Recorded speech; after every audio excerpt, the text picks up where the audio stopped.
Bonjour à tous, c'est Sia et on se retrouve dans une nouvelle vidéo sur League of Legends. Dans League, on peut globalement séparer les joueurs en trois catégories. Il y a ceux qui sont OTP, c'est-à-dire qu'ils ne jouent qu'un ou deux champions de façon très intense, ils jouent très peu les autres champions. Il y a ceux qui ont des mains, c'est-à-dire des rôles définis avec plusieurs persos qui savent jouer, en général une petite dizaine, et quelques persos sur les autres rôles. Et il y a les gens comme moi qui ne peuvent pas s'empêcher de jouer quasiment tous les personnages du jeu. J'ai au moins une maîtrise 5 sur plus de 75% des persos, et j'adore être polyvalent et jouer littéralement quasiment tous les champions de ce jeu. Ça a des avantages comme des inconvénients. L'avantage c'est que je connais quasiment tous les match-ups de tous les persos, je sais quel perso est fort dans quelle composition et comment s'adapter en fonction des adversaires, mais l'inconvénient c'est que je ne suis bon sur aucun de ces personnages. Il y a certains que je maîtrise plus que d'autres certes, mais à aucun moment je ne serai meilleur que les OTP de ces différents persos. Je suis moyen partout, bon nulle part. Mais ça me permet de faire des vidéos comme celle-ci, car il y a toujours des moments où vous allez devoir sortir de vos zones de confort si vous êtes OTP. Et généralement ces moments c'est quand vous êtes soit autophile, soit que votre personnage se fait bannir. Dans cette vidéo je vais donc vous présenter 10 personnages, 2 par rôle, et qui fonctionnent tous en binôme, pour compléter le maximum de match-up. Si vous maîtrisez ces 10 personnages, ou au moins les 2 personnages de votre rôle de prédilection, vous pourrez couvrir quasiment l'intégralité des match-ups des autres champions existants dans ce rôle. Par exemple, si vous maîtrisez les 2 top laners que je vais présenter, vous pourrez vous adapter en piquant l'un ou l'autre en fonction du mec qui est en face. Alors évidemment, ce n'est pas une science exacte, je l'ai fait à partir de mes connaissances et de ce que j'ai pu trouver sur les différents sites d'information, comme League of Graph, OPGG, ou en regardant des vidéos de guide sur YouTube, mais je suis assez content de cette liste, je trouve qu'elle est assez représentative, donc si vous aimez le concept, n'hésitez pas à le partager, à le liker, à mettre un petit commentaire pour me dire ce que vous en avez pensé. Je précise aussi que j'ai choisi des personnages qui généralement ne sont pas trop compliqués à jouer, alors c'est pas non plus les persos les plus simples de toute la galaxie, mais ils sont pas hyper tricky, hyper complexes. Je me voyais mal vous dire oui bah jouez à Felios et comme ça vous couvrez toutes les situations. C'est pas si simple que ça. Et on commence directement à la top lane avec Malphite. Malphite c'est mon personnage préféré à la top lane, je trouve le perso incroyablement fort dans énormément de match-up, et il counter, on va dire 80% des persos que vous pouvez trouver sur cette voie du haut. La force de Malphite, c'est d'avoir un bon équilibre entre tankiness et dégâts, surtout en early game, avec son A qui peut poke très facilement les adversaires qui n'ont pas de régénération. Déjà, si vous êtes contre un range top à la Queen, Teemo ou encore Vayne, vous allez pouvoir les battre facilement en spammant tout simplement le A dès que votre comète arcanique et votre ruban de mana sont disponibles. L'adversaire va perdre petit à petit ses PV et vous allez tanker en retour ses dégâts, surtout s'il joue un AD. Malphite est d'ailleurs connu pour être spécialisé dans l'armure, donc si votre match-up est un personnage à dégâts physiques et si en plus il n'a pas de dégâts bruts, vous allez juste pouvoir stacker l'armure jusqu'à plus savoir quoi en foutre et rouler tout simplement sur votre match-up. Et si le reste de la team est AD en plus, c'est encore plus broken. En late game, les dégâts de Malphite s'épuisent un petit peu, mais à la place, il devient un monstre de résistance qui peut atteindre jusqu'à plus de 600 d'armure et qui engage extrêmement fort avec son ulti hyper broken. Une bonne phase de lane, un bon late game, une utilité pour l'équipe mais aussi une capacité de split push via son Z. Malphite c'est un personnage finalement très complet et qui marche dans énormément de situations, même contre certains AP. Les défauts du perso c'est quand même qu'il sera faible sur certains match-ups spécifiques. Par exemple contre Dr Mundo ou Mordekaiser c'est un peu plus compliqué, déjà parce qu'ils font des dégâts magiques, mais aussi parce qu'ils peuvent absorber et régénérer le poke de Malphite en lane. Il faudra donc faire attention à ces match-ups là. Malphite est plus un counter pick qu'autre chose, mais si vous voyez votre adversaire et que vous savez qu'il joue un AD ou un personnage qui ne peut pas se régénérer, n'hésitez pas à le prendre et vous allez tout simplement rouler sur la game si vous savez un petit peu ce que vous faites. En deuxième personnage pour la top lane, on a Fiora. À l'inverse de Malphite, Fiora n'est pas un tank mais un combattant. Elle va pouvoir faire énormément de dégâts, surtout en early game grâce à son passif et son A, très fort pour prendre des courts trades. Fiora c'est un personnage qui en apparence a l'air assez dur à maîtriser, mais au final c'est pas si compliqué que ça. Le plus dur ça va être surtout de connaître vos dégâts et d'utiliser au mieux votre Z, le counter, qui est le meilleur sort de Fiora, qui permet d'annuler des dégâts adverses et même de renvoyer potentiellement des stuns si vous le timez au bon moment. Le reste des sorts n'est pas bien compliqué, c'est des dégâts avec un peu de mobilité, mais si vous jouez Fiora c'est pour deux raisons. Premièrement, elle est extrêmement forte pour tuer des tanks ou des cibles avec beaucoup de PV grâce à ses dégâts bruts en fonction des PV max. Elle est d'ailleurs très polyvalente dans ses match-ups, il n'y a aucun vrai mauvais match-up horrible pour Fiora, et juste des match-ups un peu plus compliqués que d'autres, mais globalement vous pouvez toujours vous en sortir si vous jouez bien. La deuxième raison de jouer Fiora, c'est que si vous arrivez à gagner votre lane, vous allez pouvoir faire une véritable autoroute en top lane. Fiora est un des meilleurs split pushers du jeu, elle détruit les tourelles hyper rapidement grâce à son A et son E qui fonctionnent tous les deux sur les tours, et avec une rune démolition, vous allez hyper vite pour prendre la première tourelle. Ce qui permet d'accélérer la partie pour soit décal, soit continuer à push, et obtenir rapidement les exploits de force pour votre équipe. La faiblesse de Fiora, c'est qu'elle est quand même un peu compliquée à jouer par rapport à Malphite ou à Mundo par exemple. Il faudra quand même un peu l'entraînement pour connaître ses dégâts, et qu'elle aura peut-être un peu de mal à revenir si elle est en arrière dans la partie. Une Fiora qui n'a pas réussi à prendre l'avantage, c'est un peu plus compliqué, même si elle peut toujours se retourner, encore une fois grâce au speed push et à ses dégâts bruts sur son ultime. C'est un perso redoutable à tous les niveaux de jeu, mais assez niche quand même, parce qu'il n'y a pas non plus 1 milliard d'OTP Fiora, donc n'hésitez pas à la prendre pour la sortir et surprendre vos adversaires, elle complète plutôt bien les match-ups de Malphite. On part en jungle, et comment parler de bons match-ups en jungle sans évoquer Warwick. Warwick c'est le choix par défaut de tous les gens qui sont autofiles en jungle, jungle, et en même temps on comprend pourquoi. Le perso a littéralement un passif sur son Z qui lui dit ou gank, il a de la régénération avec son passif et son A, de la tankiness avec son E, et un bon engage avec son ulti, bref c'est le perso tout en un par excellence. Le gros avantage de Warwick, c'est qu'il a un des meilleurs duels du jeu, surtout en early game, vous pouvez 1v1 au niveau 1, 2, 3 quasiment l'intégralité des personnages de League of Legends, et donc par conséquent vous pouvez aller potentiellement invade l'adversaire, et le tuer dans sa jungle si vous savez un peu ce que vous faites. Pareil pour les ganks, il est pas trop mauvais avec sa vitesse de déplacement, même s'il faut quand même un peu prendre le coup de main parce que c'est assez spécifique, et surtout le gros avantage de Warwick, c'est qu'il pourra facilement solo les Drake. Si les adversaires ne wardent pas attentivement le dragon, vous pouvez le faire dès le niveau 4, oui c'est complètement possible avec Warwick, surtout si vous avez la prio mid et la prio bot.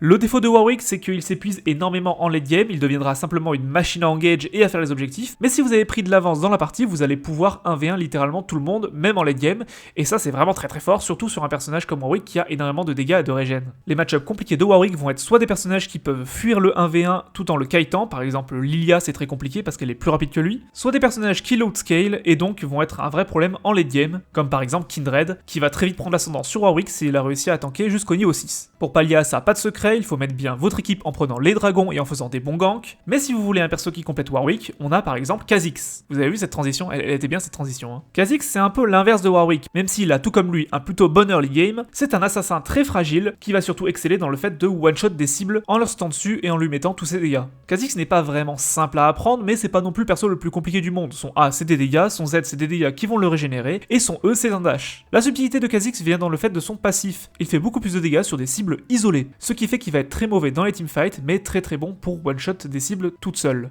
Jusqu'à là, vous me direz, ok, c'est bien beau tout ça, mais en quoi il complète Warwick? Si les deux sont mauvais en teamfight, c'est pas très intéressant. Mais c'est là qu'on vient au fait. J'ai hésité à vous présenter un personnage qui peut être fort en teamfight, comme par exemple Amumu ou Sejuani, mais il se trouve que ces personnages ont à peu près les mêmes défauts que Warwick, c'est-à-dire une faiblesse face aux cibles qu'elles ne peuvent pas attraper. Là où Kha'Zix va hyper bien réussir à attraper les ennemis qui le fuient, grâce à son dash, à ses différents bonus en vitesse de déplacement sur son ultime, et éventuellement au slow sur son Z s'il l'a amélioré. Les match-ups de Warwick et de Kha'Zix sont quasiment parfaits, ils se complètent plutôt bien, même s'ils ont tous les deux un peu de mal dans les teamfights, et surtout Kha'Zix tout comme Warwick peut très rapidement solo le Drake grâce à son Q-spell amélioré à partir du niveau 6. Deux personnages qui sont donc faciles à apprendre si vous êtes autofilé en jungle et que ce n'est pas votre main role, mais qui sont aussi très bien pour se compléter vu que l'un est un assassin et l'autre est un tank, et donc que je vous conseille d'apprendre pour réussir à faire des bonnes games en jungle. On arrive sur la mid lane, et comment ne pas parler de Malzahar. Malzahar c'est le counter pick mid par excellence, il est hyper fort contre tout ce qui est corps à corps. Si vous tombez contre des Katarina, des Yasuo, des Yone, des Zed, des Fizz ou même encore des Qiyana, prendre Malzahar est une assurance de gagner sa lane, ou au moins de ne pas la perdre. Avec un E point and click qui fait très mal, des bestioles du néant qui tapent toutes seules,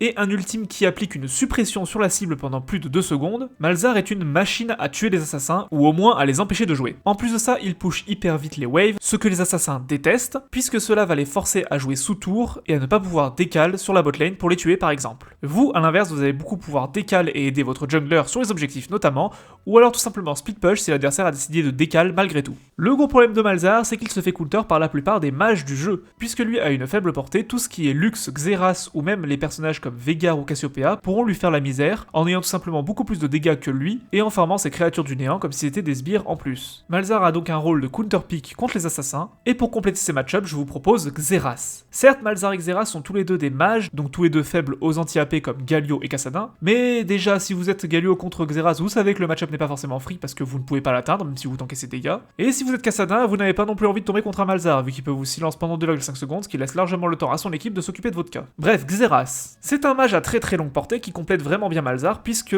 contrairement à lui, il s'occupe extrêmement bien de tous les autres mages. Que vous tombiez contre une Lux, contre une Annie, contre un Veigar, une Cassiopeia, ou même encore, un Malzahar tout simplement, Xerath va pouvoir totalement ignorer la lane en tapant des lasers à l'autre bout de la map et en restant sous sa tour pendant que l'adversaire galère à farmer. Xerath peut à la fois faire du poke et faire du burst grâce au combo de ces 3 sorts, ce qui le rend très polyvalent pour gérer des cibles à longue portée. A l'inverse, il aura beaucoup de mal contre les assassins et c'est là que le duo avec Malzahar est intéressant. Si vous savez qu'est-ce que l'adversaire va jouer en mid, vous pouvez vous adapter avec ces 2 personnages seulement et couvrir quasiment l'intégralité des match-ups. Vous êtes contre un Yasuo, jouez Malzahar, vous êtes contre une Lux, jouez Xerath. En plus de ça, Xerath peut facilement push la wave comme Malzahar et décaler pour son équipe, donc ça en fait un personnage très intéressant malgré tout, et son ulti global est toujours un outil aussi incroyable même si vous êtes au fond dans une game. Évidemment, il va falloir un peu de pratique pour toucher vos sorts correctement, parce que les sorts de Xerath ne sont pas non plus les plus intuitifs du jeu, mais une fois ça en main, vous allez pouvoir tout simplement rouler sur des games et les adversaires ne pourront juste rien faire. Faites quand même attention aux assassins, un Zonia est parfois priorisé, parce que vous pouvez quand même vous faire counterpick malgré tout. On arrive en ADC et évidemment je vous conseille de jouer Caitlyn. Caitlyn a tout simplement la meilleure portée en tant qu'ADC de base, même si certains personnages la dépassent avec des compétences spécifiques comme Jinx ou Kog'Maw avec respectivement leur A ou leur Z. Caitlyn a une portée de 600, peu importe ce qui se passera. Et c'est suffisant pour en faire un argument recevable. Caitlyn est un personnage très facile à jouer pour quelqu'un qui est autophile en ADC ou qui n'aime pas jouer ce rôle, car elle peut tout simplement outrange quasiment tout le jeu.